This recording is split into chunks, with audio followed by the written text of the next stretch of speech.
Hello, this is Ms. Gardner, and I'm showing you a reading I had given you just the other day, and it was just a one-page reading called Make a Chop, and it goes through the process of a studio artwork of creating your own stamp in essence.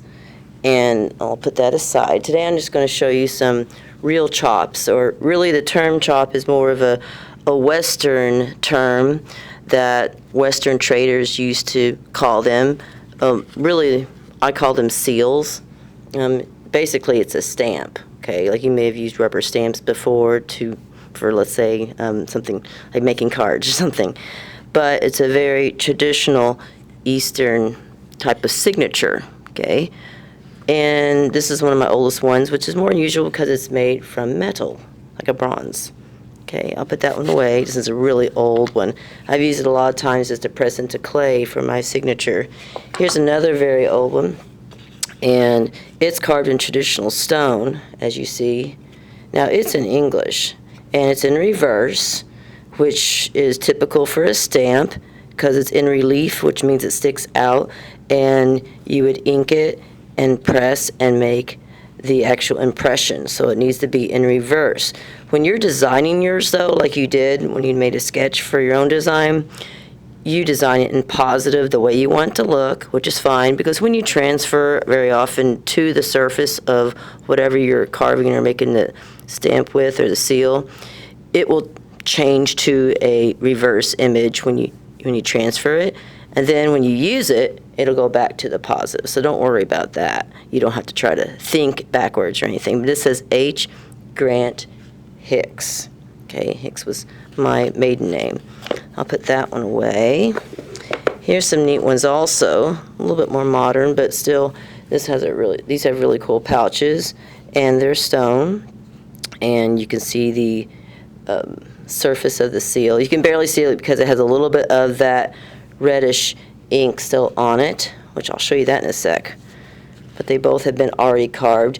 You can actually purchase uncarved surface stones that you can carve yourself, which is kind of a traditional Chinese tradition. And so here you go. Also, these are from wood. Oops, that's a big one. These are very simple, cheaper versions from wood, and you can really see it because the ink stuck to the surface. Okay, there's a little bit of a mark or a depression here to show you what is the top of the stamp, which is smart. Okay, and you can see that they always provide an impression of what it actually prints. So here we go. It has little nice caps for this. And we'll put those aside.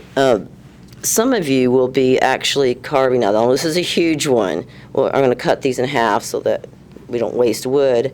But we'll be using the end wood, which is like this is with the grain, and this is the end wood that doesn't have the grain. And we have burr-in tools. Now, if you're in printmaking, you know what I'm talking about. Burr-in tools and gouges, and you're going to be using the wood. Okay, now this is really huge, I know. Smaller stamps are easier to actually get a good impression from and a little bit more functional, but a lot of you will be carving away and whittling away a lot of this wood. Maybe it might not even be the traditional square. You might end up with something oval around, and that's okay.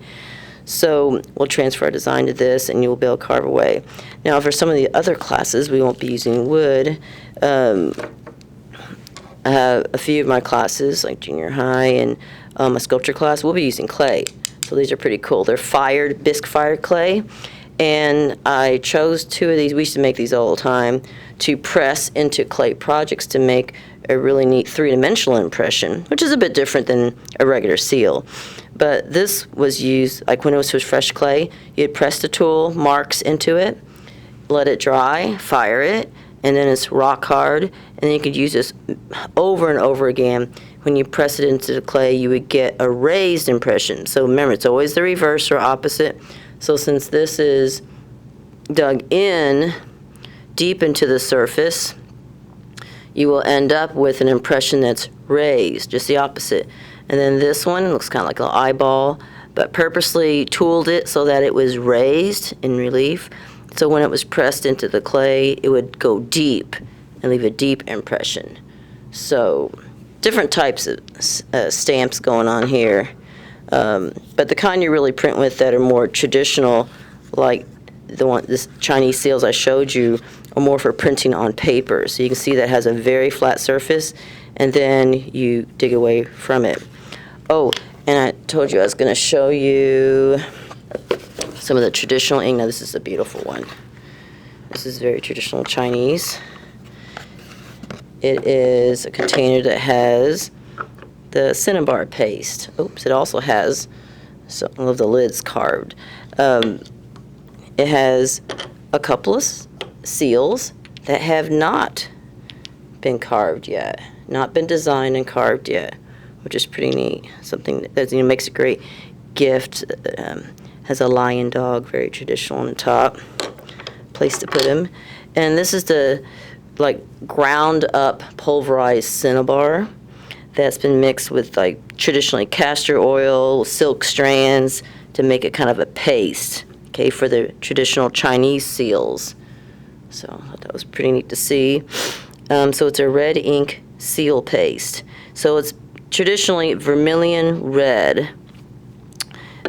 All the seals I've ever seen are red, favored color for China. And there's different kinds of seals. There's if you have a red background, like this one, red background with the white characters, or sometimes for you call letters or images, but these are characters, which are equivalent of Chinese lettering. It'd be like the yin, but if you have the red characters, I don't think I have a sample of that one, but the red characters, that would be like the yang. So it's kind of fun to think you can have a design, but then you have to kind of translate or interpret how you want to carve it, and that determines how it prints. The last thing I'll show you are more traditional stamps. There's another stamp I don't have out here. I'll just describe to you the rubber stamps that you're used to, when you're doing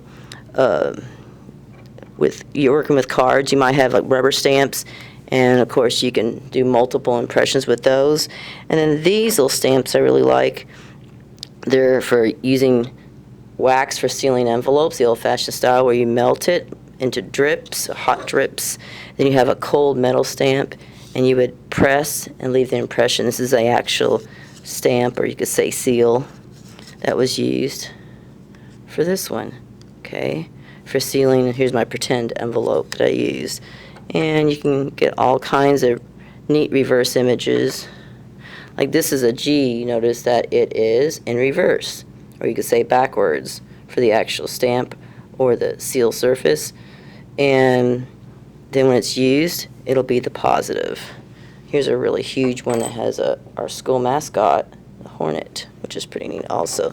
So I just want to show you some of these different types of versions of the chop, what I call it, a seal. Okay, so good luck on yours.